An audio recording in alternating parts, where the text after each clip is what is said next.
Today, we must address this matter with the utmost clarity. The land in question, clearly and unequivocally, belongs to Palestine and not to any so-called Israel state. And as such, any violence we have witnessed constitutes Palestinian self-defense with appropriate resistance. And it is paramount that we differentiate it from any label of so-called terrorism. ואני אומרת להם, יש לי פה 2 ילדים.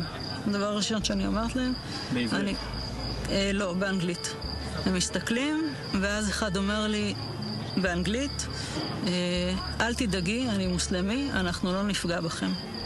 And this is due to the fact that Palestine is not merely a contested territory, but rather stained as an occupied land. And because these Israeli settlements stand on stolen soil, consisting of homes that were demolished in the face of their rightful owners, these entities do not signify to any sovereign state of Israel. And yet, this is not the truth you'll hear from the Western media. Always the victim and never the perpetrator. They repeatedly portray Israel as the wounded party, ignoring the widespread casualties caused by its armies of mass destruction. As we speak, one of the most powerful armies in the world is raining down bombs on civilians, on children, on families. And while they try to make this conflict seem spontaneous, it is in fact the result of 75 years of Palestinian mistreatment, displacement,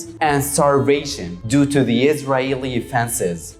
Imagine, if you will, being a Palestinian who must survive under these conditions. You'd feel as life was nothing more than a death sentence, wasting away in an isolated camp filled with poverty and starvation.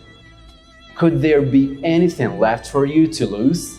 The Palestinians have endured not only a legacy of genocide and unspeakable massacres, but also the continued expansion of what is now referred to as Israel upon their ancestral territory, stomping over the graves of their slaughtered brothers and sisters. Therefore, we must not wait. The time has now come to hear the other side of the story. Because wherever you're from, this is a story that affects us all. After all, the Palestinians deserve the right to human dignity, and everyone deserves to hear the truth.